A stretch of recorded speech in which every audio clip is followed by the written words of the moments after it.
Assalamualaikum warahmatullahi wabarakatuh. Alhamdulillahilladzi arsala rasulahu bil huda wa dinil haq liyudhhirahu 'ala dini kullihi wa kafaa billahi shahida. Asyhadu an la ilaha illallah wahdahu la syarika lah wa asyhadu anna Muhammadan abduhu wa rasuluhu alladzi la nabiyya ba'dahu. Allahumma shalli 'ala sayyidina Muhammadin wa ala alihi wa ashabihi ajma'in. Faqala Allah Ta'ala fil Qur'anil Karim, a'udzu billahi samil alim minasyaitonir rajim.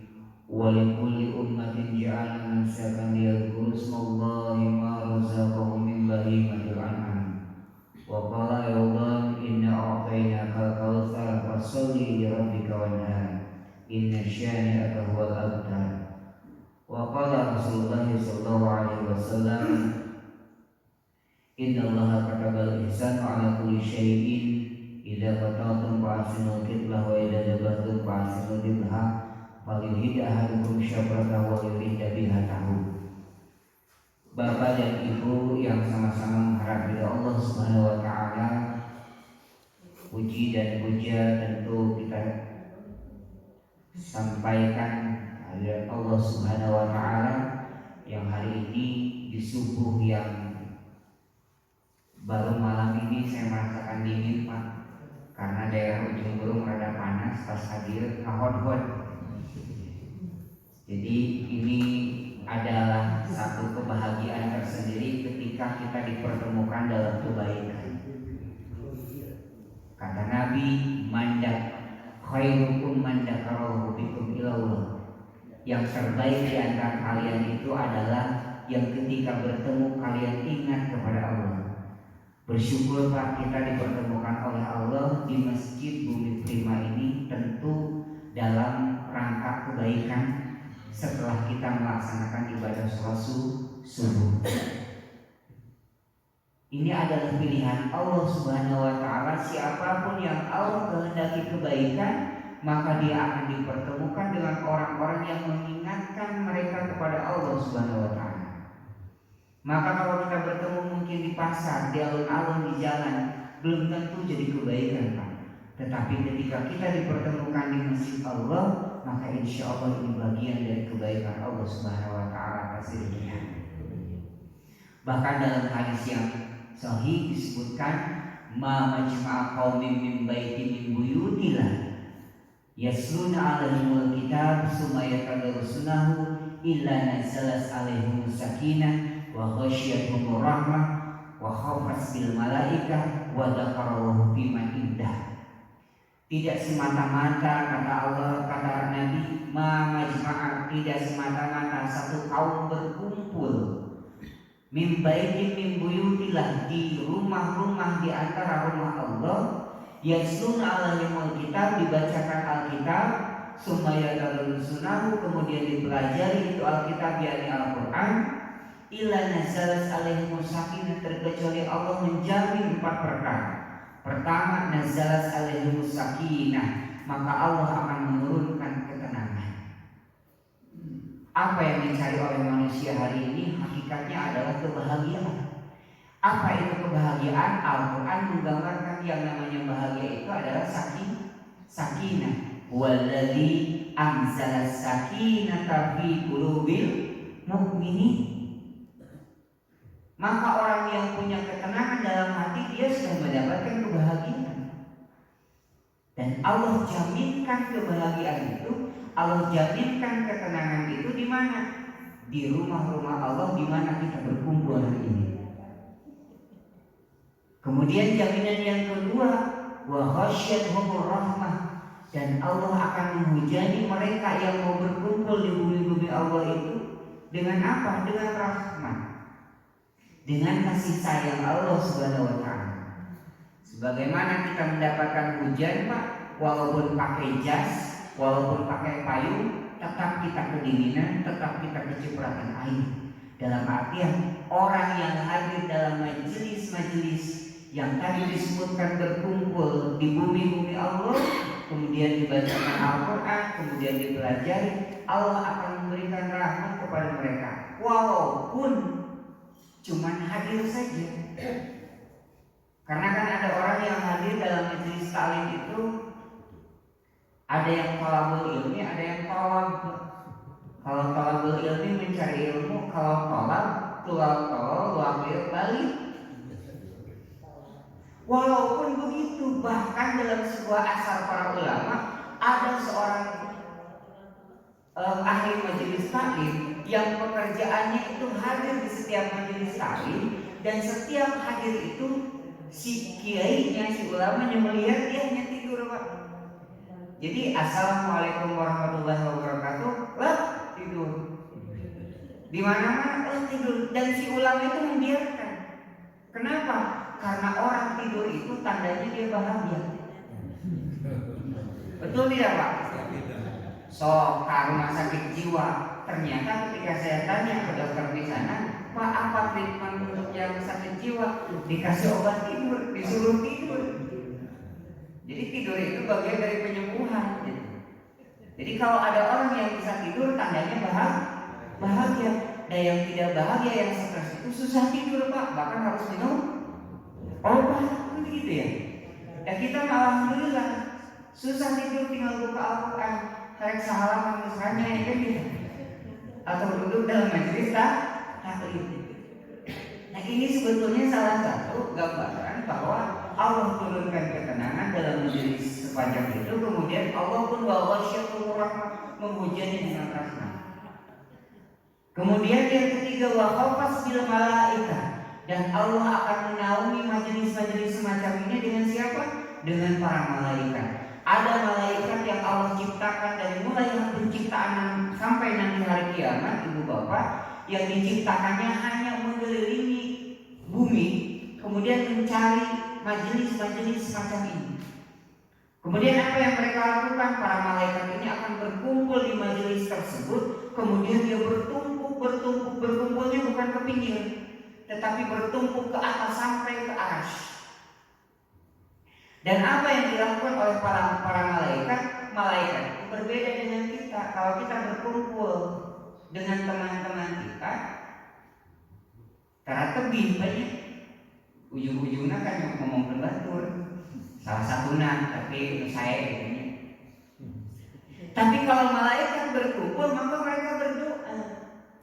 Dalam surat beberapa ayat disebutkan, innalladzina qalu rabbuna Allahu tsumma istaqamu tatanazzalu 'alaihim malaikah alla takhafu wa la tahzanu wa antumul a'lamun wa abshiru bil jannati allati kuntum tu'adun. Kalau malaikat berkumpul itu mereka berbisik kepada kita apa? Alla takhafu wa la tahzanu wa abshiru bil jannati allati kuntum tu'adun. Jangan takut dan jangan sedih, berbahagialah dengan surga yang Allah janjikan kepadamu. Dia membisiki sesuatu yang menjadi kebaikan kepada kita. Berbeda dengan ketika jin, setan berkumpul, Pak.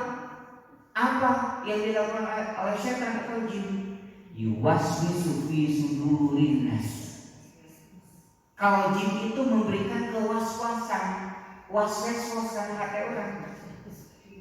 Tidak memberikan ketenangan, tetapi memberikan kebimbangan.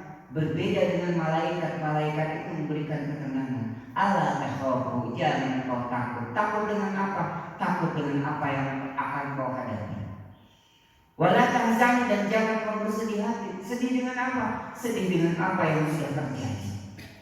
Wa abshiru, dan berbahagialah bil jannati allati kuntum tu'adun, dengan surga yang telah Allah janjikan.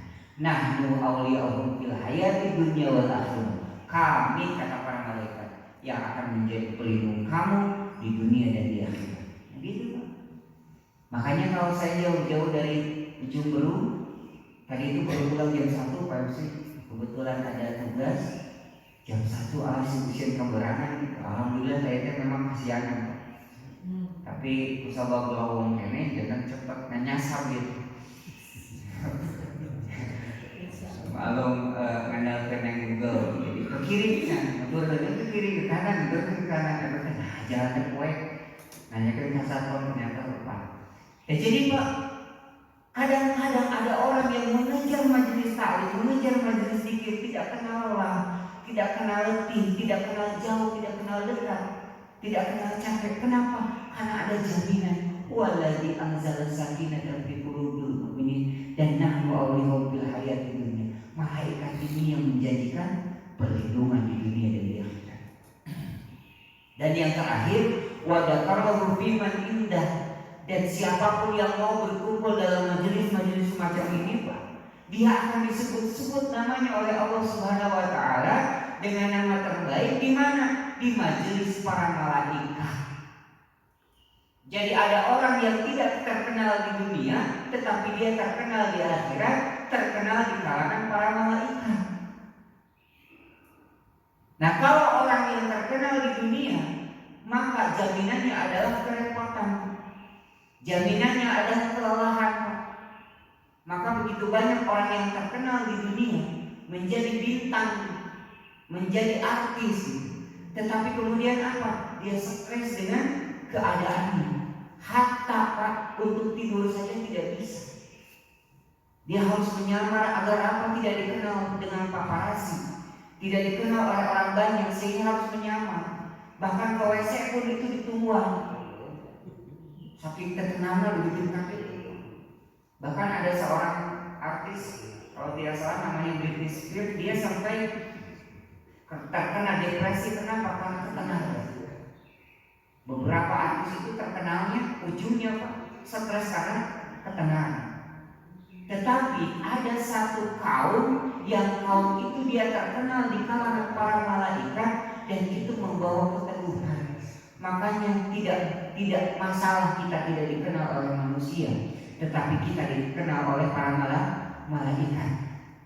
Dan salah satu sebab kita dikenal oleh para malaikat itu adalah kita mau hadir di majelis taklim.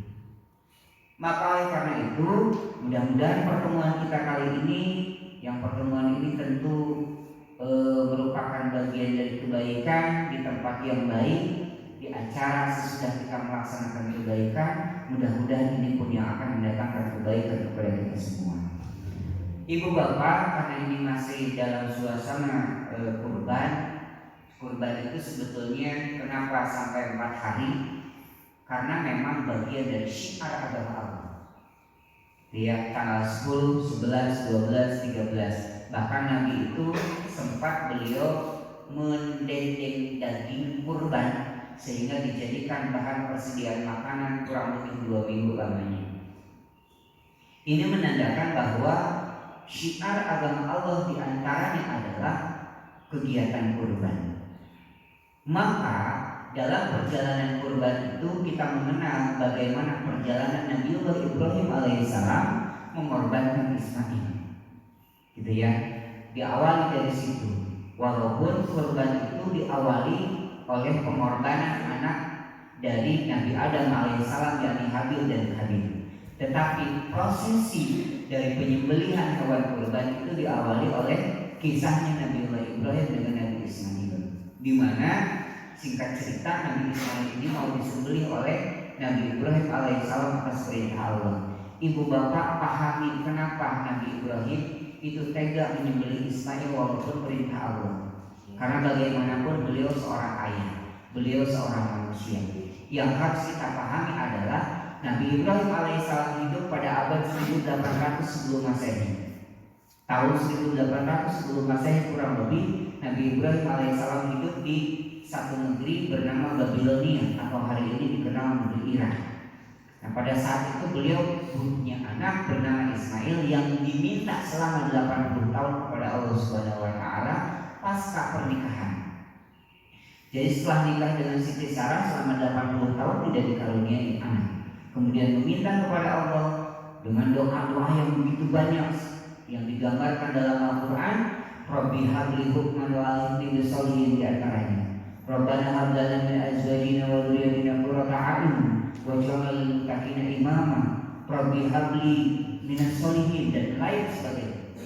Sampai kemudian dikaruniai anak melalui proses yang luar biasa. Siti Sarah meminta Nabi Ibrahim untuk menikah lagi.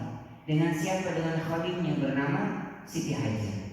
Setelah Siti Hajar ini dinikahi kemudian hamil, maka Siti Sarah kemudian cemburu dan singkat cerita meminta Nabi Ibrahim alaihissalam untuk menghijrahkan Siti Hajar ini dari Babilonia ke negeri Mekah yang perjalanannya kurang lebih 1 bulan sampai 3 bulan perjalanan.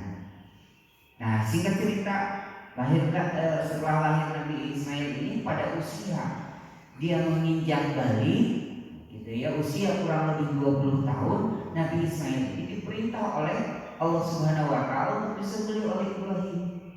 Nah, kenapa Ibrahim mau melakukan? Nah, yang harus kita pahami, dalam teori sejarah ada yang disebut dengan Zeitgeist. Zeitgeist itu adalah jiwa zaman. Pada zaman itu, pada abad tersebut, abad 2000 sebelum Masehi atau tahun 1800 sebelum Masehi itu Pak, pengorbanan manusia itu sesuatu yang biasa. Gitu. Jadi bukan hal yang aneh orang mengorbankan manusia pada zaman itu. Apa faktanya, apa buktinya? Dalam peradaban yang dikenal sebagai peradaban Mesir atau Afrika itu setiap tahun dikorbankan perempuan, ditenggelamkan di Sungai Nil. Di India, di Amerika itu setiap tahun ada perempuan yang dinaikkan ke sebuah bangunan bernama Zikura. Di sana ditusuk Pak dada perempuan tersebut, kemudian dibedah, diambil jantungnya dan dimakan untuk persembahan kepada dewa mereka. Kemudian di Skandinavia, bangsa Viking itu mengorbankan orang-orang baik, setiap tahun ditenggelamkan di lautan sebagai persembahan kepada dewa perang mereka. Dan di kita di Indonesia sampai hari ini ada yang disebut dengan folklore. Folklore itu sejarah lisan. Di kalangan masyarakat itu berkembang istilah-istilah yang berupa atau merupakan pengorbanan zaman dulu. Kita kenal istilah tumbal. Pernah mendengar? Tumbal itu apa? Manusia dikorbankan. Kita mengenal istilah sesaji. Apa yang dikorbankan? Biasanya ayam, jadi bakakak disimpan di nyiru gitu kan. Jadi sesaji disimpan di bawah pohon besar. Kalau ayam bakakaknya hilang berarti katanya diterima. Padahal menyokong santri. Karena santri ketemu daging itu luar biasa Pak. Seperti yang mengatakan wah, saya diterima dengan sesaji kurang itu. Dan itu beredar dalam kehidupan masyarakat kita. Kemudian di pantai selatan itu ada satu ritual bernama larung. Larung itu apa? Menyembelih hewan, kemudian kepalanya dilarungkan di lautan. Dan itu berkaitan dengan persembahan, dengan kurban. Maka yang harus dipahami kenapa Nabi Ibrahim diperintah oleh Allah menyembelih Ismail, karena pada saat itu semua peradaban mengenal pengorbanan, termasuk pengorbanan manusia. Nah, Allah itu ingin menggambarkan kepada manusia pada saat itu, walaupun kau mengorbankan manusia, buat Allah tidak ada manfaat, tidak akan menambah kemuliaan Allah dan tidak akan mengurangi kemuliaan Allah. Walaupun kau mengorbankan manusia, Allah itu tidak akan bertambah mulianya. Walaupun manusia dikorbankan semua, Allah pun tidak akan berkurang kemuliaannya karena habis manusia misalkan tidak. Tetapi Allah ingin menggambarkan pada saat disembelih, digantikan Nabi Ismail itu dengan hewan gibas, dengan domba gibas, dan diselamatkan Nabi Ismail oleh Allah Subhanahu wa taala.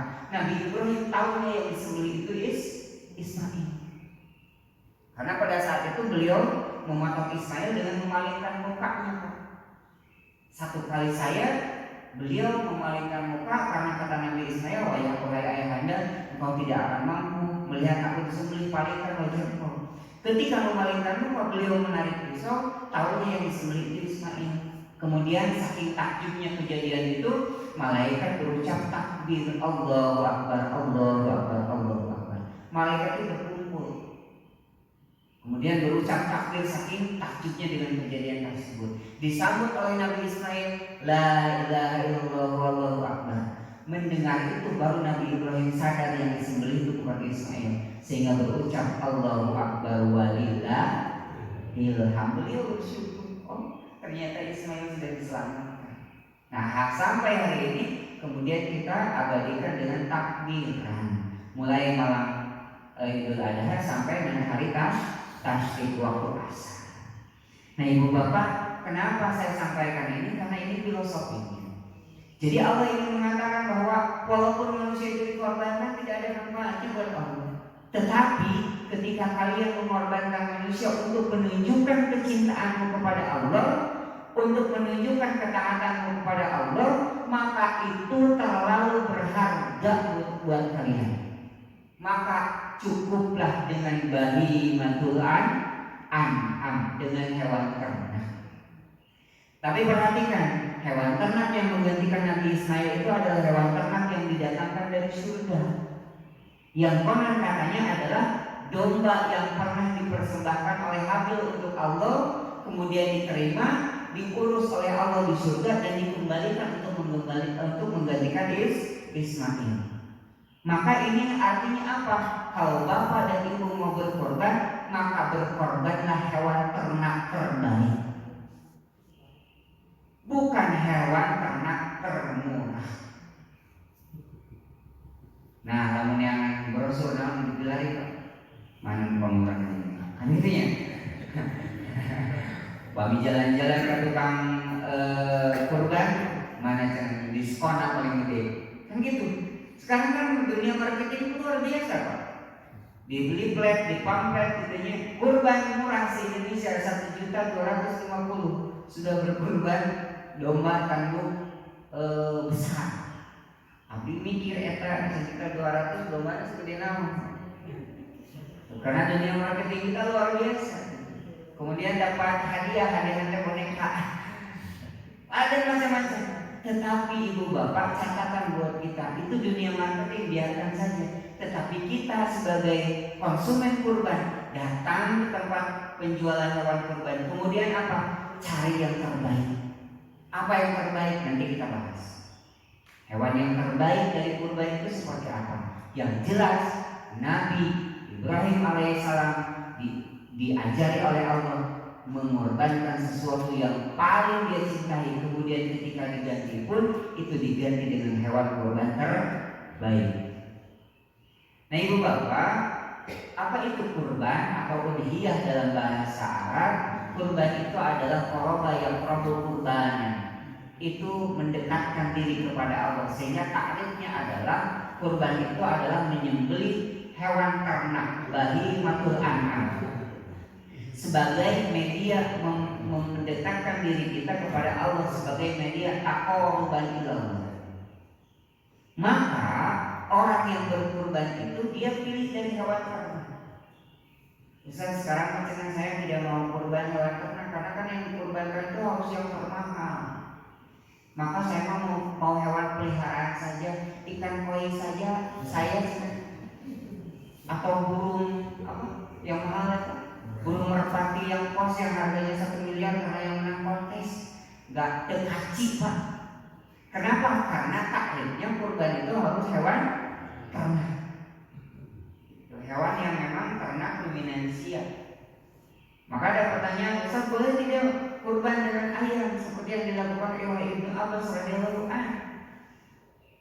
Tidak boleh dijadikan hewan kurban selain bahimatul an'am. Tetapi kalau mengejar keutamaan mengalirkan darah, maka silahkan, tetapi tidak disebut kurban.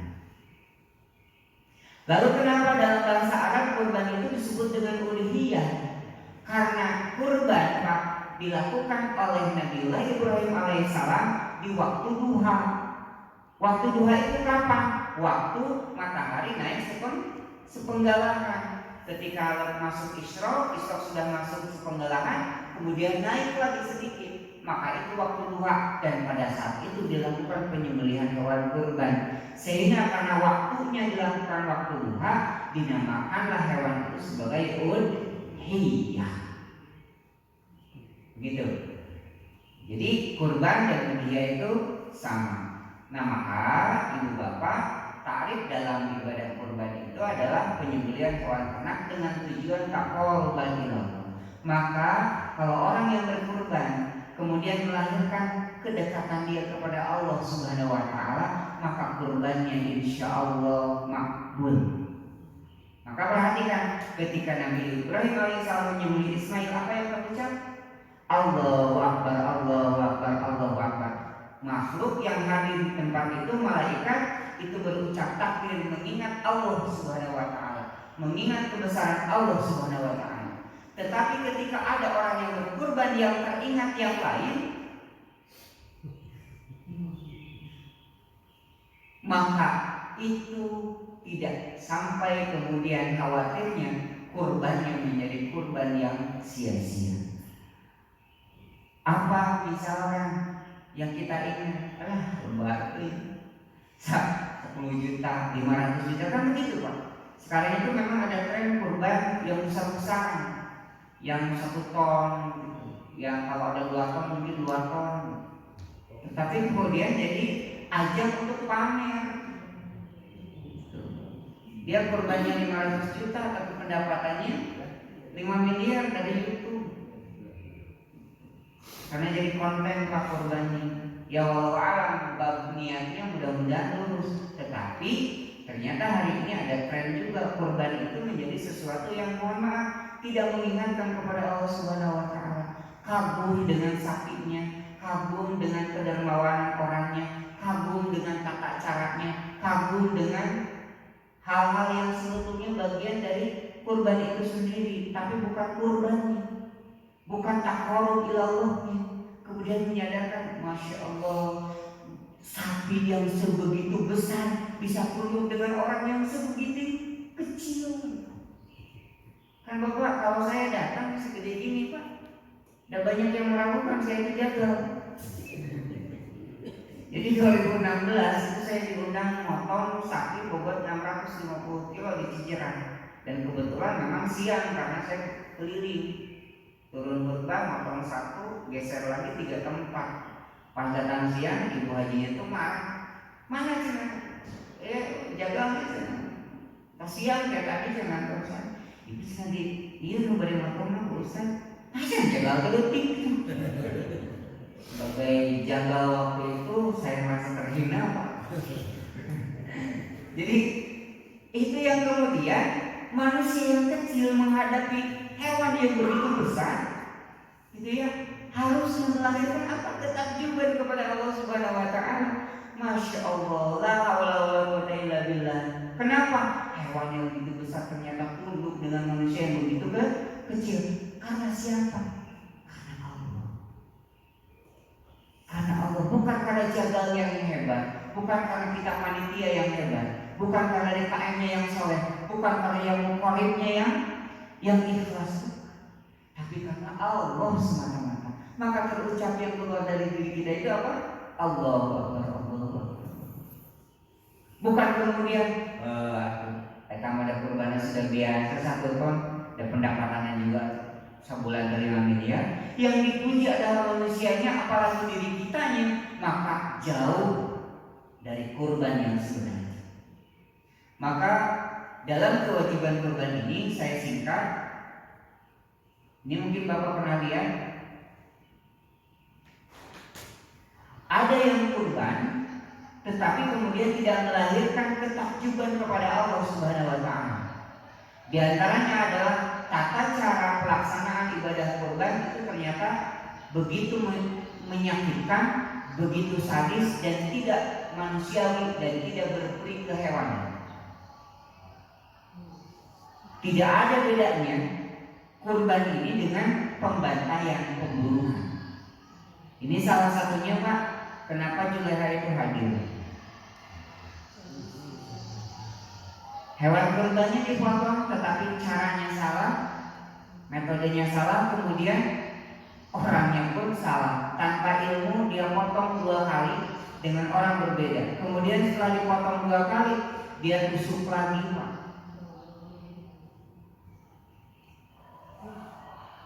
Ini pun sama, dia kegereselan. Dan ini mohon maaf tidak lagi kemudian melahirkan ketakjuban kepada Allah Subhanahu wa taala. Jangankan berucap takbir, kita hanya istighfar, astagfirullah, astagfirullah gitu. Nah maka poin yang kemudian kita bahas mungkin pagi ini karena waktunya terbatas, Rasulullah SAW itu mewajibkan dalam kurban itu apa yang disebut dengan ihsan. Apa itu ihsan? Sabda Nabi, al-ihsanu huwa an ta'budallaha ka'annaka tarahu fa illam takun tarahu fa innahu yaraka. Kalau ihsan itu adalah engkau beribadah kepada Allah seperti engkau melihat Allah, dan kalau engkau tidak melihat Allah maka yakinkan Allah melihat engkau. Maka dalam ibadah kurban pun Allah mewajibkan, innallaha katabal ihsan, Allah mewajibkan ihsan kamu atas segala sesuatu. Idza dabahtum, kalau engkau menyembelih hewan kurban, fa'ahsinu dzibha, maka ihsankan penyembelihan hewan kurbannya. Ihsan itu dengan apa? Dua apa? Yuhida ahlikum syafratahu, ajarkan pisau sembelihan, kemudian wal yuhida biha tahu, dan senangkan hewan sembelihan. Ini kewajiban. Maka dalam kurban ini wajib seorang penyembelih itu punya golok yang tajam. Kemudian wal yuhida biha tahu, ketika hewan disembelih tidak boleh hewan itu dalam keadaan tertekan, dalam keadaan lapar dan haus, dalam keadaan tersakiti, dalam keadaan terdolimi, bahkan dalam keadaan yang dia tidak berperilaku sebagai hewan. Nah, maka ini kewajiban seorang penyembelih. Kemudian adabnya dalam ihsan itu yang pertama untuk kita semua adalah ihsan niat, mengihsankan niat kita, Pak. Kenapa? Karena yang akan sampai dari hewan sembelihan kurban kita itu bukan hewannya. Tidak akan berpengaruh buat Allah orang yang kurban hewan 1 ton, 2 ton dengan hewan yang kurban yang hanya 50 kilo, 20 kilo hewan misalkan domba. Tidak berpengaruh karena apa yang sampai itu bukan hewannya, bukan darahnya, bukan dagingnya, tapi yang akan sampai kepada Allah itu adalah takwa minkum, ketakwaan kita. Maka boleh jadi orang yang kurban domba yang harganya 2 juta itu Allah lebih cintai daripada orang yang kurban sapi 2 ton yang kemudian dia jadi riya dan sum'ah. Ada orang yang berkurban dia nabung, Pak. Di kami itu, mohon maaf saya cerita, saya dari awal nikah sampai hari ini 12 tahun, ada orang yang nabung itu belum sampai, Pak. Dan ketika saya kembalikan uangnya, karena uangnya itu baru kurang lebih 300 ribu, setiap tahun saya tanya, ibu bapak ini mau dikembalikan? Itu Ustaz, saya baru nabung. Sampai hari ini ada orang yang nabung 3 tahun hanya ingin ikutan patungan sapi. Ada orang-orang yang begitu, Pak, sampai saya harus cari domba hewan yang terbaik. Kenapa? Karena ini jadi kendaraan saya. Dia nabung. Ada pemulung di satu tempat, dia kumpulkan uang dari hasil pemulungnya, kemudian dia belikan hewan ternak yang paling mahal yang bisa dia beli. Dan itu mungkin lebih Allah cintai daripada hewan yang dibeli oleh orang yang gampang saja dia mengeluarkan uang. Kata Nabi, ma'amila amalan adami ahabu ilallah min yawmin nahar ihraqud dam. Tidak ada satu amalan anak Adam yang lebih Allah cintai pada hari nahar terkecuali mengalirkan darah.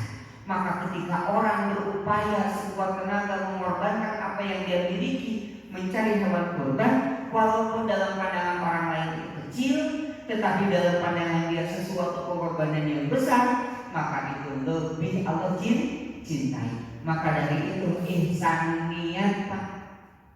Perbaiki dan ihsankan niat kita, tetap lillahi ta'ala. Yang kedua, ihsankan dalam memilih hewan. Kata Nabi dalam sebuah hadis yang diriwayatkan oleh Hasan As-Saduk, beliau mengatakan Rasulullah memerintahkan kami dalam 2 hari raya Idul Fitri dan Idul Adha itu untuk memakai pakaian terbaik. Jadi kalau Idul Adha upayakan kita memakai pakaian terbaik. Biasanya Nabi itu kalau Idul Adha atau Idul Fitri beliau memakai jubah dari Yaman yang berwarna kuning. Itu yang terbaik dalam pandangan beliau ketika itu. Maka pada hari raya Id, Pak, tidak harus pakaian baru. Maka ungkapan para ulama, laisal id labisul jadid walakin id taqwa jadid. Bukanlah hari raya engkau punya labisul jadid, punya baju baru, tetapi yang namanya itu adalah takwamu yang bertambah. Maka tidak harus Pak. Kalau lebaran itu kita beli baju baru, tidak harus. Tetapi yang kita pakai haruslah baju atau pakaian yang terbaik. Jadi cari yang terbaik dalam pandangan kita, itu yang kita pakai. Nah kalau bapak-bapak kadang-kadang yang terbaik itu eta-eta deh gitu. Jangan enak tuh.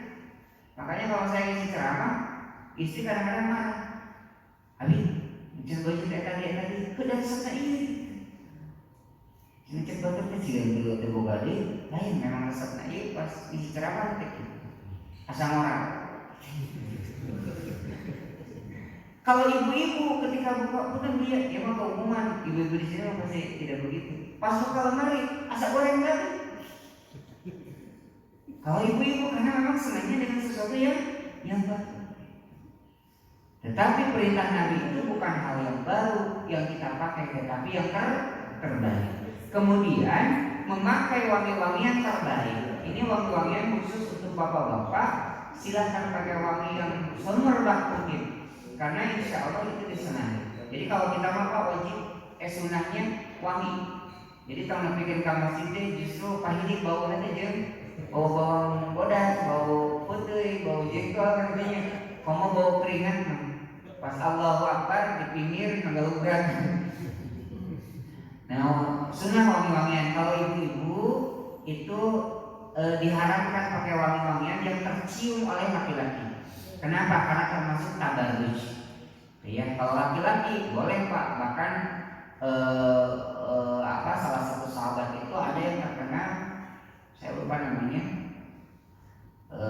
Beliau itu yang meninggal dalam perang Uhud ketika itu, dan beliau adalah orang yang diutus oleh Nabi untuk jadi delegasi ke Madinah.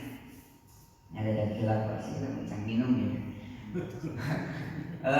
Itu cina orang tersebut saking kayanya sebelum orangnya terlihat wangi-wanginya sudah tercium. Ini sisi ini masih bulan ya, saking wanginya. Dan saya lihat ternyata minyak wangi itu luar biasa Pak. Kalau saya kan beli yang 10.000 satu botol, ternyata ada yang 1 mili itu harganya 75.000, 350.000. Apalagi yang Raudhah tuh yang di Mekah 350.000 itu 1 mili Pak. Tapi kalau dipakai itu di tangan kita atau di baju, dicuci pun tidak hilang baunya, wanginya tidak hilang wanginya. 2 minggu itu masih tercium. Maka kualitasnya kan beda-beda. Tapi yang penting mah wangi Pak. Jadi jangan sampai ke masjid nggak datang sih teman gue. Jadi bau ada khas. Punya saya sampaikan ini karena di Mekah, di Madinah itu ada orang-orang yang sengaja membaui dirinya sendiri. Kalau bapak ketemu orang Pakistan, orang Bangladesh, orang India, baunya khas. Gak tahu kenapa ada. Bahkan ada saya pernah dikasih permen, yang permen itu, mohon maaf, baunya itu bau kapulaga. Jadinya tuh pas ketika ketemu saya kan orang Bangladesh itu tinggi-tinggi, saya segini di peluk. Oh gini, foto. Ya bahasanya dengarkan. Kan nahan bau, masya Allah dari Mesir. Jadi bisa dicirikan mereka baunya khas. Dan itu tolong dihindari kalau bapak mau punya bau khas, carilah bau khas yang wangi. Karena bau khas itu Pak, kalau ada yang sama itu menandakan itu satu kelompok. Makanya kenapa domba, kenapa kambing itu bau perengus. Bau perengus itu alamiah Ibu Bapak. Bau perengus itu adalah bau yang sama yang ditepakkan yang ditularkan kepada kelompoknya. Jadi kalau ada domba yang baunya sama berarti itu koloni dia. Kalau ada domba yang baunya berbeda itu berarti bukan kelompoknya dan bisa perang. Makanya kalau domba ada bau-bau berengus memang itu alami. Tinggal cara pengolahannya nanti harus bagus supaya hilang berengusnya. Gitu. Jadi kalau bapak misalkan masih bumi prima ternyata punya minyak wangi yang sama, pas keluar kota, pas di pasar ternyata ketemu saiwa. Kemudian perintah yang ketiga kata Nabi, dan berkurbanlah dengan hewan yang termahal yang mampu kalian beli. Jadi yang terbaik itu adalah yang paling mahal yang mampu kita beli. Dan setiap orang pasti berbeda. Jadi jangan sampai misalkan ada orang yang kurbannya domba kecil, tetapi sudah masuk usia, sudah koyak, tapi kecil. Saya pernah jual domba ke salah satu konsumen yang saya jualkan. Jadi satu orang itu pesannya yang 6,5 juta, yang satu lagi pesannya yang 5 juta, yang satu lagi, mohon maaf, beliau dokter, pesannya yang 3 juta. Pas dikirim barang Pak, pas turun, pertama kan yang 6 juta turun, kemudian yang 5 juta, kemudian yang beliau itu tiba-tiba marah. Mau, dan saya memang, nah ini benar, cara domba demikian. Kenapa Pak? Nah hasil lebih dalam hati, udah lebih dan bisa sama lagi. Saya dimarahin, saya berikan di dalam video mungkin nyapa dari dalam video mungkin dicegat gitu, didekatkan fotonya pun didekatkan, di HP bisa gede HP, di laptop segede laptop. Pas datang Pak 6 juta, 3 juta nggak gede. Maka ketika mencari hewan kurban Pak, patokannya cari hewan kurban yang termahal yang mampu kita beli, walaupun mungkin kecil dan mampunya di situ. Jangan kemudian dihina, jangan kemudian dijadikan gibah, dan janganlah berendah diri. Aduh, abdi mah kecil. Daya nilai itu bukan manusia, Allah. Tetapi patokannya untuk kita ihsan dalam memilih hewan itu adalah cari yang termahal yang mampu kita beli. Kemudian apa? Cari yang memenuhi syarat. Syarat kurban itu sederhana Pak, cari yang tidak dilarang oleh Nabi. Apa yang dilarang? Bukan hewan yang sangat kurus. Kalau yang sangat kurus tidak boleh dijadikan hewan kurban. Ada hewan yang tanduknya besar, Pak Bu, tapi badannya kurus. Terus mereka masak tanduk, begitu ya. Maka hewan ini tidak boleh dijadikan hewan kurban, lewat. Gitu. Kemudian yang kedua, tidak boleh hewan itu yang cacat, dan cacatnya jelas. Misalkan pincang, sudah jelas pasti ini terpincang. Ini pikiran pincang mah pasti murah. Nah itu nggak boleh. Tidak boleh hewan pincang itu dijadikan hewan kurban. Kemudian hewan yang buta dan jelas kebutaannya, hewan yang sakit dan jelas sakitnya, seperti kemarin jelas di PMK pasti lebih murah, tidak boleh. Maka keluar fatwa nomor 32 dari fatwa MUI tahun 2021 tentang PMK. Jadi hewan PMK itu tidak boleh dijadikan hewan kurban. Tetapi kalau hewan kurban itu sehat ketika dibeli, pas datang dia sakit kena PMK, ambruk. Walaupun misalkan dia kena sakit, kalau sakitnya tidak parah masih sah dijadikan hewan kurban. Tapi kalau dari awal sudah tahu dia sakit, maka tidak boleh dijadikan hewan kurban. Kemudian pincangnya memang pincang dari awal, cacat dari awal, gitu ya. Nah itu tidak boleh. Tetapi selain itu, termasuk misalkan ada yang kurban hewan betina, boleh secara syariat. Bahkan ketika ada harga yang sama nih, kita mampunya 2 juta, dan ada pilihan domba jantan dan domba betina. Domba jantan punya tanduk, domba betina punya bobot. Maka mana yang dipilih? Kata Nabi, pilih yang paling banyak manfaatnya, yang banyak dagingnya, domba betina. Punten Pak Bu, di salah satu tempat ada jamaah, dia beli domba betina 2 juta waktu itu, besar, karena bajir itu sudah tidak produktif. Dibawa ke satu masjid dan ditolak oleh panitia. Dan cara nolaknya apa? Cuma ada korban, jangan udah jauh. Ibu-ibu ini balik pulang, domanya dibawa. Akhirnya apa? Karena sudah niat, sudah dikasihkan lagi ke panitia, kemudian sudah menjadi konsumsi Coba ibu dolim ke panitia. Kenapa? Karena syarat kurban itu boleh jantan, boleh betina. Yang tidak boleh itu sakit, matanya buta, kurus, pincang. Selain itu boleh, bahkan yang betina pun boleh. Tidak ada larangan. Tapi ketika mengatakan tidak boleh dijadikan hewan kurban, wacanakan dia sudah niat. Ketika dia niat baik tapi ilmunya tidak sampai, tetapnya tertolak sebagai hewan kurban, dipotong 1 hari sebelum kurban dan dijadikan konsumsi panitia. Apakah orang yang sudah berkurban? Tidak. Terus siapa yang salah? Panitia dan kita yang tidak punya ilmunya. Karena domba yang dipotong sebelum khatib turun mimbar itu jatuhnya sedekah biasa. Gitu. Nah, kemudian itu ihsan dalam memilih hewan ternak. Kemudian yang ketiga adalah ihsan dalam penyembelihan yang tadi disebutkan. Yuhida ahadukum syafatahu, tajamkan pisau sembelihan. Maka seorang penyembelih itu harus wajib pisaunya tajam. Cara mengetes pisau yang tajam itu pakai kertas. Kalau dia saya kertas itu lancar, berarti dia bisa dipakai menyembelih. Tidak boleh seseorang menyembelih dengan golok yang tumpul, dikira teknik gergaji. Karena Nabi itu mengajarkan teknik tarik 1 kali sayap.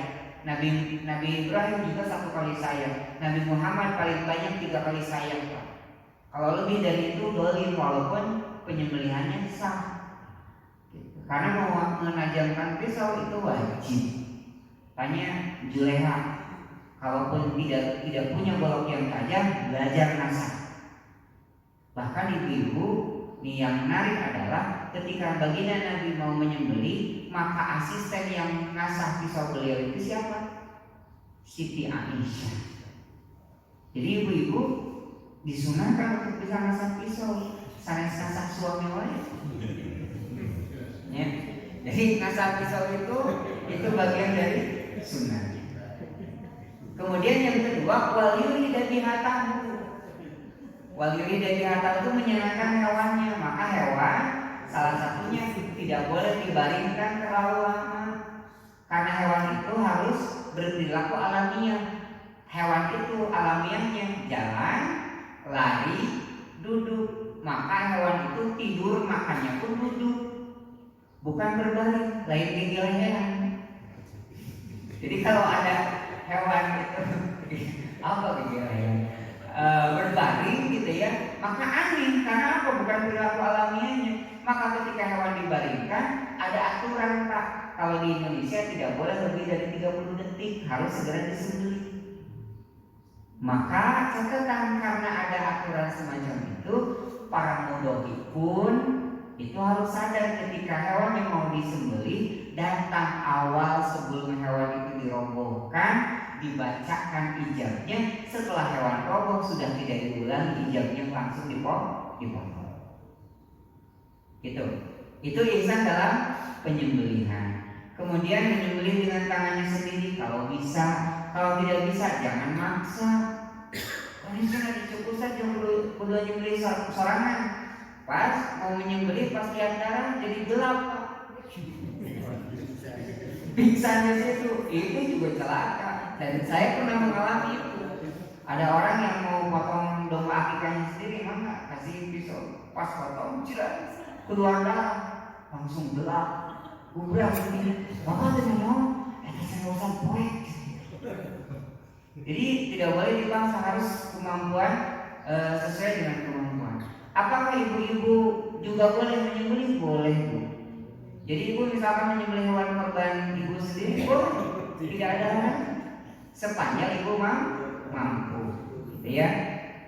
Kemudian menyembelih dengan ihsan tadi disebutkan 2, pisaunya tajam, kemudian menyenangkan hewan. Kemudian menyaksikan penyembelihan itu juga bagian sunnah. Kenapa? Karena ketika hewan disembelih, ibu bapak, ada hikmah yang tidak akan ibu temui ketika ibu tidak menyaksikan. Apa hikmahnya? Menyaksikan sakaratul maut.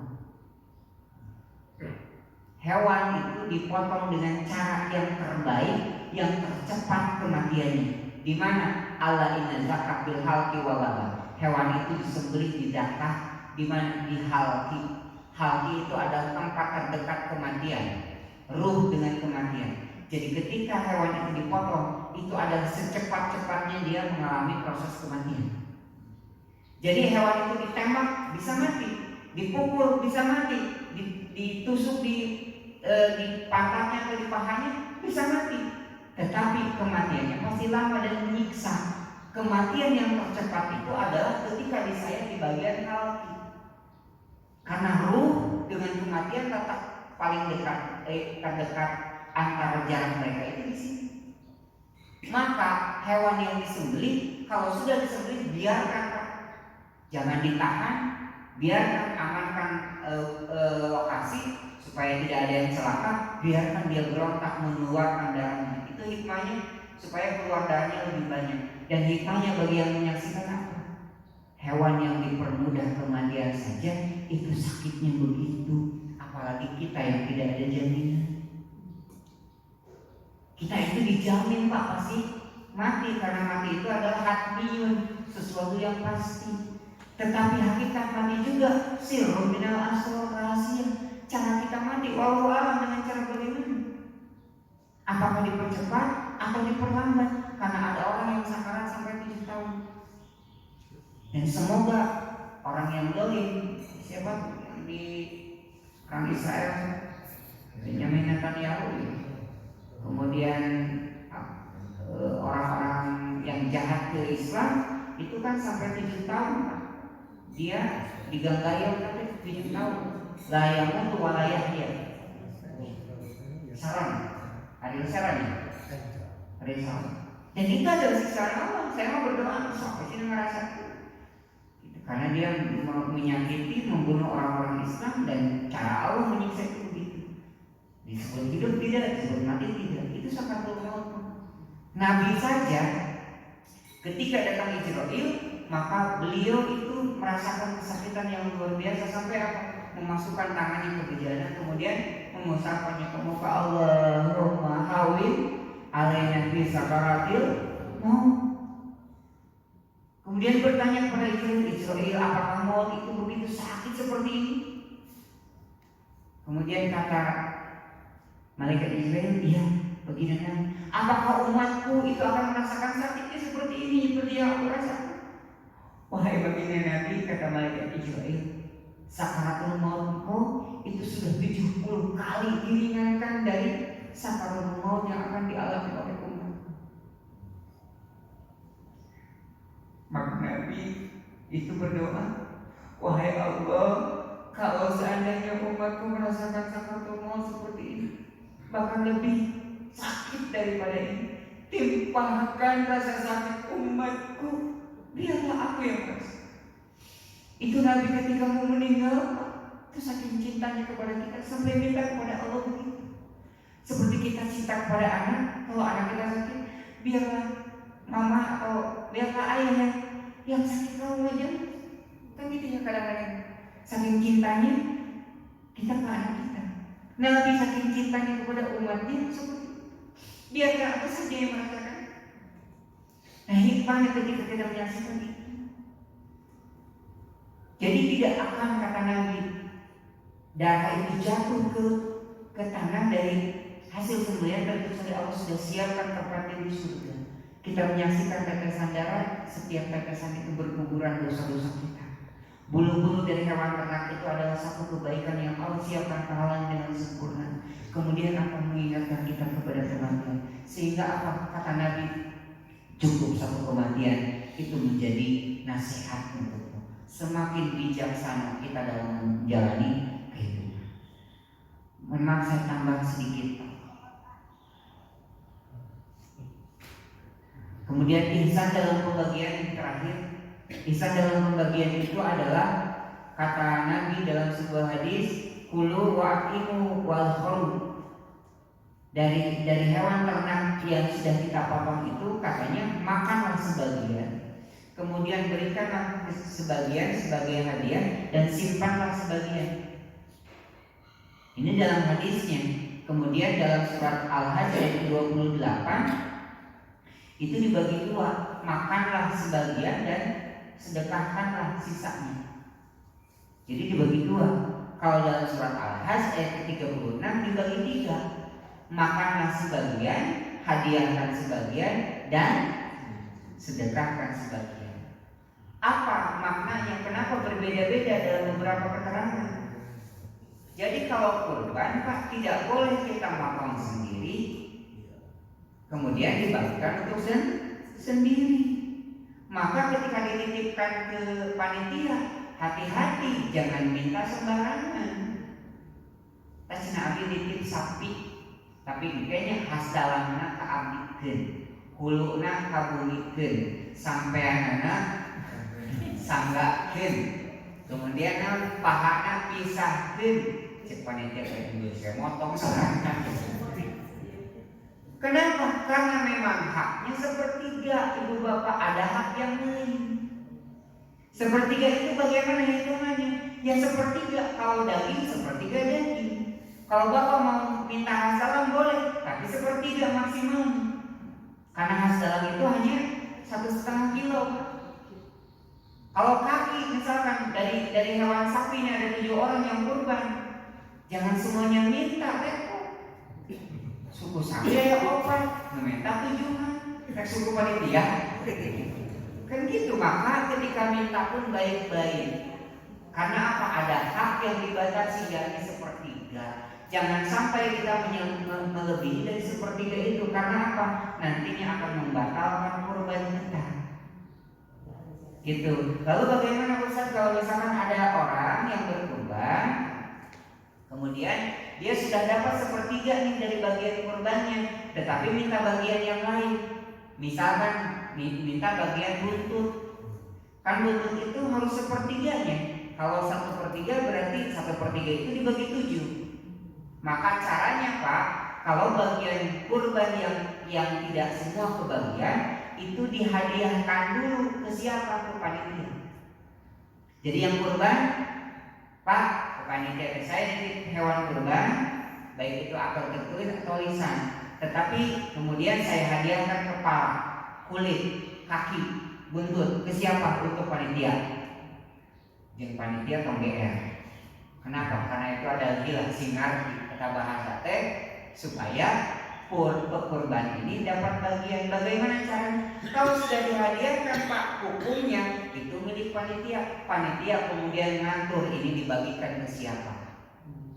Yang paling prioritas siapa? Muhrim. Kenapa? Karena dia donatur kita. Maka kalau ada permintaan, saya minta cokornya. Boleh ibu dicatat dulu. Itu dicatat oleh panitia. Kalau yang mintanya nanti 7, maka panitia harus bijak. Suku opat meminta 7, mau mungkin yang suku batur gitu ya. Maka si bijak bagi 8. Setiap orang punya bagian. Tapi kalau dari 4 itu yang minta ternyata hanya 4 orang saja, berarti kebagian satu-satu. Siapa yang ngatur? Panitia. Akadnya bagaimana? Yang kurban menghadiahkan dulu. Aman hukum. Kemudian kulit, misalkan, wah ada sebagian Pak yang fanatik, kulit itu cuma harus dibagikan, harus dibagi rata, bahkan dibakar, disik-sik. Betul Pak, baiknya memang begitu. Kepala dibongkar, baiknya begitu. Tetapi ingat, kemampuan setiap tempat itu berbeda. Karena nyisik satu kepala sapi itu sama dengan nyisik 1 ekor sapi. Itu nyita waktu. Hatta orang yang profesional sekalipun, apalagi yang amatiran yang ketemunya setahun sekali. Kemudian mengolah kulit itu, ada yang dibakar gitu ya, dikerik kemudian dipotong-potong. Iya, baiknya begitu. Tapi ngurus kulit pun bukan hal yang mudah. Maka sesuaikan dengan kemampuan kita.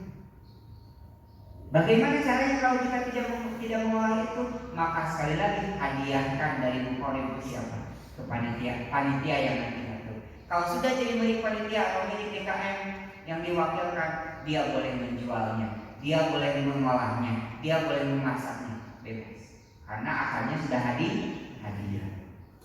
Kemudian yang ketiga disedekahkan. Nah yang disedekahkan ini dikasih ke orang-orang yang memang meminta dan memang ada hak di situ.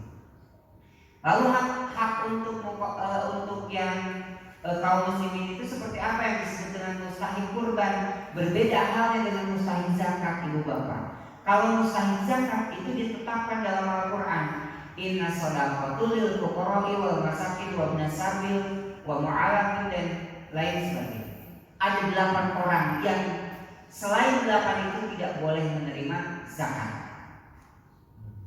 Fakir, miskin, amilin, gorimin, mu'alaf, ibnu sabil, fisabilillah, orang yang memerdekakan hamba sahaya. Selain 8 ini tidak boleh, termasuk anak yatim. Awas, salah kaprah di masyarakat kita ada yang berzakat ke anak yatim. Boleh anak yatim menerima zakat? Tidak boleh.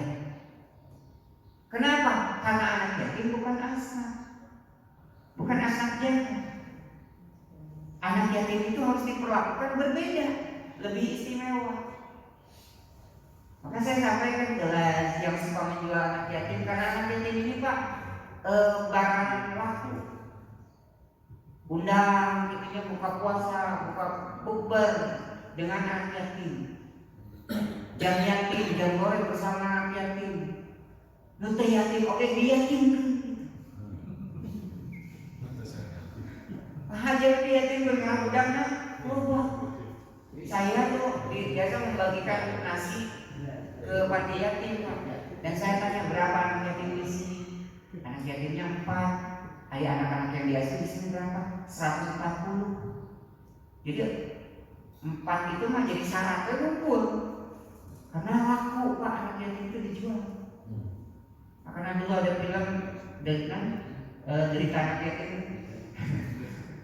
Anak yatim itu luar biasa Pak, bisa jadi komoditi. Tetapi ingat, anak yatim itu bukan asnaf zakat. Zakat itu tidak boleh diberikan kepada anak yatim. Anak yatim itu ada perlakuan khusus. Atau zakat kita dikasihkan ke masjid. Tapi zakatnya ke masjid, yang pembangunan masjid tidak boleh, karena masjid itu datangnya dari wakaf. Gitu ya. Ini memang karena di beberapa tempat ada satu salah kaprah zakat fitrah, zakat mal dikumpulkan di masjid, kemudian digunakan untuk pembangunan masjid. Tidak boleh. Lalu apa yang boleh? Kalau amilnya berhutang. Ini dia tanggung bahasa ngecor, kemudian berhutang ke siapa? Atas nama seorang DKM atau panitia pembangunan, maka dia menerima zakat bukan sebagai pembangun bangunan masjid, tetapi dia menerima zakat sebagai orang yang punya hutang. Ini berbeda Pak hukumnya. Tetapi untuk kurban tidak ada ketentuan asnaf. Siapapun, dalam Al-Quran disebutkan yang meminta ataupun yang tidak meminta. Maka siapapun yang bahagia dengan daging kurban boleh menerima hewan kurban itu. Yang dilarang itu cuma satu, yakni orang kafir yang memusuhi Islam atau kafir harbi, baik itu orang musyrik atau orang ahlul kitab. Misal orang Yahudi yang memerangi Islam, dia cuma kurban orang kirimkan ke Israel, maka haram hukumnya. Atau ada orang benar, orang Nasrani, orang Muslim yang memusuhi masjid, gitu. Gawe dengan motong kabel speakernya gede, potong deh. Pak, ada pengalaman. Jadi dulu punya masjid, saya tuh eksperimen di sound system. Pokoknya sound system ini bagus, digantiin halus gitu.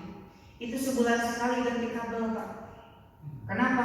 Karena ada yang motong. Kemudian ketemu orangnya dan jawabannya gandeng.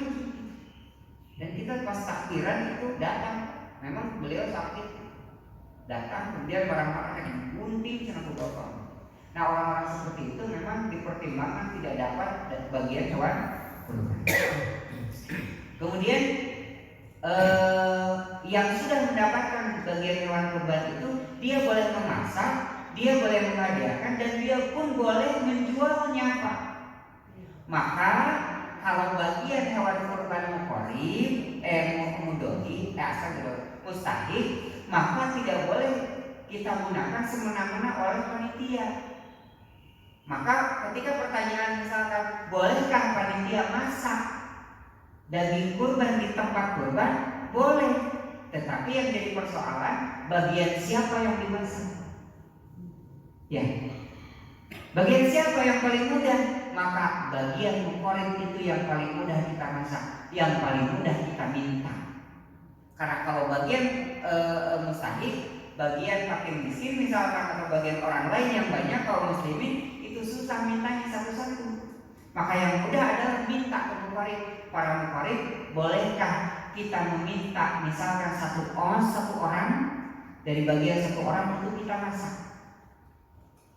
Wah, contoh satu sekilo. Nah kan, insya Allah Pak, kalau kita baik-baik tidak akan ada orang yang meminta. Kemudian kita masak, dan masak itu ibu bapak, masak daging kurban di tempat kurban itu ternyata syiar. Awas ya. Jadi masak daging kurban di tempat kurban itu syiar agama Allah, bahkan sunnah Nabi. Nabi itu ketika berangkat dari tempat beliau menuju tempat sholat, beliau berpuasa. Kemudian apa? Turun khutbah, beliau motong hewan kurban. Yang pertama kali beliau makan itu adalah daging hewan kurban sembelihannya. Bahkan di beberapa kisah disebutkan spesifik, beliau ambil bagian hati, dicuci, kemudian dibakar, dikasih bumbu, dikasih garam. Kemudian yang pertama kali masuk ke dalam mulut itu bagian dari hewan kurban yang beliau sembelih. Nah, salah kaprahnya di masyarakat kita, kalau ada panitia yang masak ribut. Wah, sampai apa panitia? Akhirnya apa? Panitia takut, Pak. Padahal syiarnya di mana? Kenapa saya katakan syiar agama Allah? Yang membedakan kurban kita, persembahan kita kepada Allah dengan kurbannya orang kafir adalah dagingnya dimakan. Maka karena itu hari nahar, Idul Adha, hari tasyrik 1, 11, 12, 13 diharamkan berpuasa. Untuk apa? Untuk makan daging hewan sembelihan. Supaya apa? Membedakan kurban kita dengan kurban orang kafir. Apakah hari ini ada orang kafir yang berkurban? Ada, ibu. Silakan buka YouTube. Ibu, bapak buka kurban Nepal. Di Tibet, di Nepal itu setiap 3 tahun sekali kurban 10.000 ekor lembu sapi. Ditebas kepalanya pakai kukri. Kukri itu golok yang bengkok, besar, jeder, tebas kepalanya, kemudian tidak bergerak. Setelah itu apa ibu bapak? Dikelilingkan si hewan itu, darahnya melumuri kuil-kuil dewa mereka, dijadikan persembahan. Dagingnya dimakan? Tidak. Kemudian di kita ada tumbal, ada ruatan. Dipotong hewannya, kambing hitam, potong, kemudian apa? Dimakan dagingnya? Tidak, kepalanya dikubur. Lalu dipotong hewannya, kemudian apa? Kepalanya ditenggelamkan di lautan. Dagingnya dimakan? Tidak, dan mereka tidak butuh makanan. Mereka butuh persembahan darahnya ke syaitan. Nah, maka untuk membedakan itu, apa yang membedakan kita menyembelihnya sama ibu bapak, tetapi yang membedakan apa? Daging hasil sembelihan itu kita makan. Lalu sudah saya mah vegetarian, atau kalau vegetarian itu bumbu-bumbu. Kan kita kalau masak daging kan yang dibanyakin itu bumbu, Pak. Kadang-kadang laja oke bisa ditentukan ke bumbu jadi daging pegedena. Nenek kenang pegedena ternyata pas di kegel beak bumbuna. Kenapa sampai diri nenek mau agusnya laja. Gitu ya. Jadi makan dari daging sembelihan itu bagian syiar agama Allah. Maka nanti pada tempat kurban itu masak yang tercepat ibu pakai presto kan, kayak bumbu yang simpel, bumbu jadikan banyak sekarang itu. Bumbu yang sudah dimasak dulu, kemudian setengah jam jadi, bagikan kepada siapapun yang hadir. Bahasanya bukan konsumsi panitia, tetapi ini bagian syiar. Siapapun yang hadir di situ makan daging hewan yang sudah disembelih. Kemudian apa lagi yang belum terbahas? Lalu bagian kurban untuk mengkorek nih, sepertiga itu dari mana? Dari hewan kurban tersebut, Pak. Tetapi bahasanya dari kepalanya sepertiga, dari kakinya sepertiga, dari bagian semua bagian memang sepertiga. Tetapi kalau dihitungnya seperti itu merepotkan. Karena agama kita, Islam punya kaidah, tidak boleh sesuatu yang merepotkan, tidak boleh yang menyusahkan. Maka ambil yang termudah, ambil sepertiga daging dari hewan kurban kita. Itu yang paling mudah. Kalau minta bagian yang lain, silahkan ibu bapak datang ke panitia. Harewasan ke panitia. Pak, abdi teh hoyong cenah kabayang-bayang eta hoyong buntut. Boleh ibu tapi dicatat dan tidak boleh maksa. Lamun teu kabagian buntut ibu aja teu kurban di dieu. Jadi tahun kemarin ibu bapak ada yang menitip sapi 1 ton ke satu panitia, kemudian apa si yang ngasih kurban teh minta 1/3 dan beberapa paket. Kemudian panitia melarang karena apa, kebanyakan. Akhirnya apa? Asal hari itu bisa mengkritanya dibawa. Itu sapi yang sudah datang ke Bandung itu dibawa balik lagi ke Garut. Jadi tadinya pinginnya dipotong di sini tapi dibagikannya di Garut. Si panitia nggak terima. Nggak bisa Pak, tetap 1/3 yang boleh diambil. Jadi 1 orang 3 kilo. Kan saya mesen 1 ton. 1 ton oke dah, tetap dibagi 7, dibagi 3 gitu. Dibagi 3 terus dibagi 7. Tidak terima Pak, dibawa lagi ke Garut. Kembali. Kan Bapak pernah dengar artis ada yang bertengkar dengan RT sampai ke pengadilan karena kasih sapi kemudian ditolak gitu karena tidak ada biaya. Kami sebutkan artis sama mana ayah lah. jadi ibu bapak boleh nanti dapat 1/3, yang paling mudah adalah dagingnya. Nanti kalau panitia berpijak cari daging yang rata. Dari mana? Dari bagian paha. 1/3 itu kan 1/3 kemudian nanti dibagi 7 itu paha yang paling gampang dan paling standar kualitasnya. Supaya tidak ada yang kebagian jelek, kebagian bagus begitu. Jangan nanti tenderloin misalkan yang hanya 1,5 kilo diambil gimana dan kenal juga dia langsung kali lain silakan cari. Jadi tesapira tapi panjangnya terus. Intinya kemudian kalau domba itu biasanya dikasih paha paling depan karena Nabi itu paling senang paha depan, 1 paha itu bagian 1/3. Lalu bagaimana kalau yang kurbannya domba tapi minta bagiannya sapi, atau kurbannya sapi minta bagian 1/3-nya domba, maka itu ibu bukan bagian 1/3 kalau begitu, itu meminta. Pak, itu korban domba tapi abis masih teresep domba, kayaknya seperti lengkap dengan sapi tekaci gitu. Boleh. Kenapa? Karena 1/3 yang dimaksud itu adalah bagian dari kurbannya. Kalau misalkan Bapak, saya teh kurban domba karena dombanya sudah ada, tapi saya tidak makan domba, gimana ya?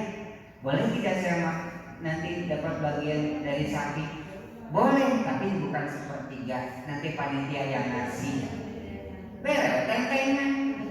Karena dia mah kurban, beres tentengannya lebih banyak. Boleh panitia begitu? Boleh. Tetapi kalau matok jadi 1/3 ini rancu. Karena 1/3 itu dihitung dari mana? Dari hewan kurban yang dipotong. Gitu ya. Kemudian boleh tidak memaksa panitia? Tidak boleh. Kemudian yang terakhir, Pak, kurban kita itu ibadah. Ibadah intironi, ibadah masing-masing. Maka yang paling afdol kita beli hewannya sendiri, potong sendiri, bagikan sendiri. Tetapi ketika itu tidak dilakukan, maka biaya yang terjadi atau yang muncul dari apa yang kita lakukan, misalkan beli pisau supaya bisa motong, kan mau bisa kucurung, ya Pak. Kucurung itu kami minta betul Pak motong, nyalira mau ya. Gitu. Kemudian apa? Ketika nyisir itu butuh alat digantung. Kemudian ketika di packing butuh plastik. Maka biaya-biaya itu kasihkan ke orang yang kita suruh, yakni panitia. Maka biaya yang timbul dari kegiatan kurban itu datangnya dari mukorim. Jadi jangan sampai mukorim kita ini kegeeran, seolah-olah punya kebaikan ngasih domba ke masjid, ngasih sapi ke masjid. Bukan Pak, itu justru masih beban pekerjaan. Karena saya pernah mengalami orang yang kurban itu saya minta biayanya. Nah, orang yang sebenarnya sapi apa itu kan biaya. Dalam arti nyala ada sapi yang begitu kurang. Kan begitu Pak. Jadi paradigma orang ngasih kebaikan itu salah. Karena itu kebaikan dia infirodi gitu. Ibadah dia. Maka sama dengan ibadah haji. ibadah haji itu semua biaya yang dia keluarkan itu juga bagian dari ibadah. Maka kurban, biaya-biaya itu ditanggung oleh muqarrib. Misalkan biaya penyelenggaraan itu 10 juta, maka 10 juta itu dibagi oleh muqarrib, jumlahnya 100 orang, maka 100.000 sewa. Boleh tidak biaya kegiatan ditanggung oleh DKM masjid? Tidak boleh. Kenapa? Karena dana masjid itu sudah ada akad infak muqayyadah untuk masjid, baik itu wakaf atau operasional, terkecuali kalau memang dijadikan program masjid. Misal tahun ini salah satu program masjid itu adalah melaksanakan kurban, maka biayanya sudah ditentukan, maka itu bagian dari program masjid. Tapi kalau kurban itu dadakan, kan kita dadakan bayar. Masjid itu terkadang tidak merencanakan masjid akan kurban tahun ini karena anggarannya bukan dari masjid, tapi anggarannya dari muqarrib. Biasanya muqarrib yang kemudian bertanggung jawab. Terkecuali memang dari awal sudah disepakati bahwa nanti masjid menganggarkan untuk kurban. Karena di beberapa tempat memang DKM masjidnya kebanyakan uang, sehingga ini memahami justru diberikan hewan kurban atas nama atas nama DKM misalkan, atau atas nama marbot, atau atas nama jamaah yang paling rajin tetapi tidak mampu berkurban. Nah itu kan jadi program masjid. Tetapi kalau bukan, maka ada infak yang terikat dan memang peruntukannya bukan untuk kurban. Sekali lagi, memang banyak persoalan yang mungkin belum tuntas terbahas, tapi karena amanahnya sampai jam 6, ini sudah lebih 28 menit, khawatirnya jadi saya pulang tidur di omong betul. Diberi waktu tinggal kan cilaka jadi dosa. Jadi berat untuk kita. Mudah-mudahan ada manfaatnya. Sebelum ditutup, barangkali ada yang ingin ditanyakan atau didiskusikan dari apa yang tersampaikan, kami persilakan. Ya, belum kan ini. Maaf kalau udah melewati. Cuma satu aja pertanyaan berkaitan dengan yang terakhir tentang biaya operasional.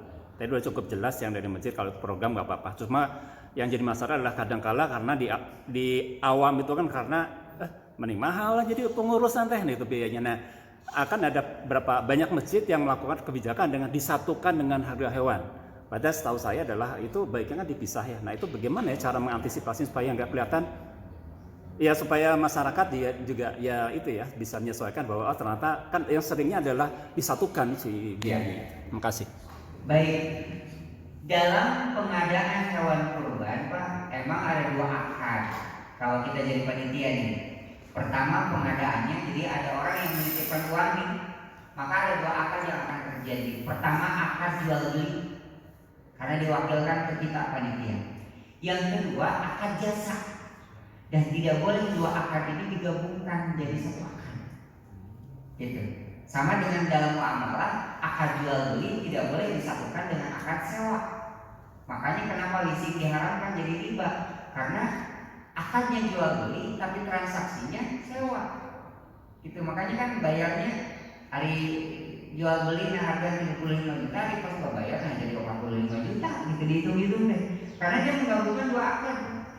Akad jual beli dengan akad sewa. Sewanya itu yang kemudian 2 akad itu yang digabungkan yang kemudian menjadi riba. Sama Pak dalam pengadaan hewan kurban pun itu ada 2 akad. Ada akad jual belinya, kita wakalah, kita mewakilkan orang yang menitipkan uang ke kita. Kemudian ada akad jasa, panitia itu adalah penyedia jasanya. Itu. Maka bagaimana cara menyikapinya? Bapak memang harus dipisah akad itu. Hewannya berapa? Biaya berapa? Saya sampaikan ke teman-teman kelas, ada yang menggembar-gemborkan harga hewan kurban 2 juta sudah termasuk biaya operasional. Tidak boleh. Kenapa? Karena harus jelas hewannya yang kita beli itu berapa dan biaya operasional berapa. Nah Ustaz, gitu tuh cuma sok ribet di masyarakat. Maka Bapak bisa berhilah. Hilah itu apa? Berstrategi. Posisikan panitia itu bisa jadi sebagai penyedia hewan kurban. Bagaimana caranya? Ketika Bapak cari hewan kurban, Itu Bapak beli hewan itu. Dengan cara apa? Mudah Pak, kasih DP. DP-nya berasal dari uang yang ada. Posisi kita setelah membayar itu, hewan itu menjadi milik kita karena sudah kita bayar dengan DP itu. Setelah itu jual ke mukorin. Dengan harga apa? Dengan harga yang kita tentukan. Tahun ini biayanya kurang lebih 1 ekor itu 2 juta. Maka kita ngambil margin 2 juta. Harga dengan penjual sapi itu misalkan 20 juta, kita jual ke jamaah 22 juta. Boleh begitu? Boleh, karena kita posisinya bukan wakalah lagi, tapi kita posisinya adalah penyedia hewan. Kita jualan ke jamaah. Itu. Kemudian nanti lebihnya maka Bapak pakai operasional, pakai apa silakan, karena akadnya sudah terjadi akad transaksi jual beli. Kemudian lalu bagaimana biaya atau jasa? Maka kita sebagai penjual boleh memberikan kebaikan, kita membonuskan, bahasanya ya, membonuskan, menggratiskan pengelolaan. Paham Pak?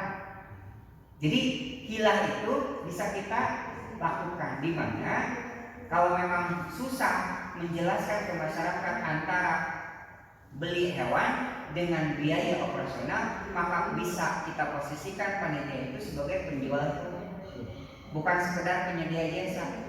Ibarat begini, kita wholesale, kita menjual hewan, tetapi kita juga memberikan bonus pengelolaan. Boleh, clear satu akad. Jadi si jamaah itu beli hewan 22 juta dan kita memberikan fasilitas bonus dengan apa? Dengan mengolahnya. Kita yang atur biaya dan lain sebagainya. Tapi clear dengan jamaah itu satu akad jual beli hewan kurban di Masjid Bumi Prima itu harga 22 juta. Dari mana biaya diambil? Dari margin jual beli. Tapi catat, syarat dari jual beli itu yang kita jual itu harus kita miliki dulu. Maka di Jogokarian hari ini Pak, punten ya, karena mereka punya kebijakan kas masjid itu dihabiskan, maka ketika ada lebih itu diinvestasikan Pak, beli hewan ternak. Hewan ternaknya di Gunung Kidul, jadi masyarakat dibiayai untuk mengolah hewan ternak, nanti dibeli lagi oleh masjid dijual ke jamaah. Gitu. Nah hasil dari marginnya itu dijadikan biaya operasional, sehingga orang itu tahunya saya beli hewan kurban kemana? Ke panitia. Itu Pak. Ya, baik Mas. Ada lagi Bapak yang ingin ditanyakan? Oke. Melanjutkan pertanyaan jual beli tadi Ustaz, itu kan jika kita pastikan transaksi itu terjadi, kalau misalnya jumlah hewan korban tadi itu tidak seperti yang kita harapkan, misalnya jemaah kita perkirakan 10 sapi, kita kan transaksi di jual beli di pengurus, ternyata nggak dapat nih sisa uang itu, atau kita buat kebijakan baru dengan jual beli hewan buat perjanjian, jika seandainya transaksi atau jumlah hewan yang membeli ini tidak seperti yang bisa nggak kembali? Kalau jual beli Pak, boleh dengan akad salam. Akad salam itu soal begini, Bapak beli hewan ke penyedia hewan, beli hewannya 10, dikasih DP-nya 2 juta. Maka hewan itu jadi milik siapa? Milik kita. Dan kita bisa menjual dengan harga yang kita tentukan. Clear. Tetapi kemudian ada perjanjian, kalau nanti tidak laku saya kembalikan. Ini setahu saya tidak boleh. Tetapi yang boleh itu adalah nanti dijual kembali. Kalau nanti tidak laku tolong bantu jualin ya, boleh. Itu. Maka kalau saya nih cari mitra penjual yang memang paham akan. Jadi kalau ada teman-teman Pak di Juleha itu, mereka punya sapi dan mereka bekerja sama dengan para DKM. Karena DKM itu biasanya perkiraan cuma 10, maka akan salah.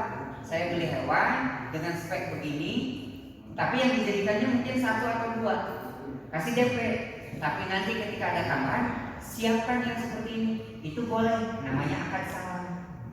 Akad salam itu dengan spek tertentu, pembayarannya nanti Gitu. Seperti itu. Gitu Pak. Nyambung depan Anda. Oh iya. Ini berlanjut Ustaz. Enak. Saya kan kemarin saya pesan 15 ekor. 15 ekor kemarin pesan, kemudian DP 25 juta. Nah, maksud saya tapi pada pelaksanaannya akhirnya kita hanya 10 gitu. Tapi memang pada saat itu yang nanti yang diambil mungkin tidak sekian, artinya tergantung kemampuan. Nah, kita ambil 10 dan artinya si penjual juga memang setuju gitu. Akarnya seperti itu. Nah, kemarin itu ya itu tadi kejadiannya yang dipesan 15 gitu kan. Yang kita ambil akhirnya 10. Tapi memang pada saat awal itu kita pesan 15, tapi pada saat hari hanya itu mungkin tidak seperti itu. Memang sudah seperti itu kesepakatannya. Nah itu seperti apa gimana Pak? Tergantung posisinya Pak. Kalau Bapak posisinya sebagai konsumen sah saja. Tapi kalau Bapak posisinya sebagai tadi mau menjual lagi, maka posisinya harus ada yang dibeli dulu. Gitu. Jadi posisinya memang kita sebagai Konsumen. ya, kemudian yang kedua, tadi kan harus menyaksikan, gitu kan? Nah pada saat penyembelihan itu kan harus menyaksikan. Bahkan Rasulullah kan pernah menyembelih atas nama keluarga. Yang pertama kalau tidak menyaksikan dan kemudian diserahkan kepada panitia. Kemudian yang kedua atas nama keluarga, tapi saya tidak menyembelih sendiri, tidak menyaksikan, yang menyembelih anak. Nah itu posisi gimana? Iya, penyembelih itu boleh diwakalahkan. Wakalah itu apa? Diwakilkan. Jadi kalau yang berkurban misalkan ada 7 orang, tidak mungkin kan disembelih 7 orang, maka diwakilkan, namanya wakalah. Dan siapa yang menjadi wakil dari hewan kurban kita? Si penyembelih. Maka penyembelih ini sunnah mengikrarkan Allahumma inna hadhihi minka wa ilaika fataqabbal udhiyah. Atau misalkan dalam redaksi lain Allahumma hadza minka wa laka an, sebutkan satu-satu. Nah itu namanya wakalah. Jadi sunnah menyaksikan tetapi tidak harus dan menjadi rukun dari kurban. Jadi kalau misalkan kurbannya tidak disaksikan kemudian sudah dipotong, apakah sah? Sah. Jangan khawatir karena memang tidak akan tertukar. Hanya ada keutamaan ketika menyaksikan, tetapi tidak menjadi syarat wajib dari kurban itu diterima atau sah atau tidak. Karena ini pernah kejadian Pak, sudah disampaikan. Jadi panitia itu punya kebijakan, sudah diumumkan dari awal bahwa penyembelihan itu akan dilaksanakan jam 8. Kemudian setelah jam 8 dilakukan penyembelihan, dipanggil satu demi satu. Kemudian aturannya kalau tidak 3 kali dipanggil maka akan dipotong karena mengingat waktu. Ada orang Pak dipanggil 3 kali tidak datang. Kemudian ternyata dia datangnya jam 11 setelah hewan kurbannya dipotong. Marah-marah Pak dan minta panitia mengganti dombanya. Ini terjadi di daerah sana di Bandung Timur. Mau disebut ke daerah bisa jadi gibah. Tapi ini laporan kok usahanya. Iya, nama domba jantan seperti hari waktu itu 4 jutaan dan cukup besar. Tapi cile nyari wayang dia mah nggak ya. Walaupun dapat Pak, akhirnya dapat. Dan dia cerita kenapa? Ini cina kapotong, bukan kapotong karena kita nunggu lama, ya sudah dipotong. Dia datang siang dan itu mencak-mencak minta diganti karena tidak menyaksikan. Nah saya bilang itu tidak paham. Kenapa? Karena menyaksikan itu bukan syarat.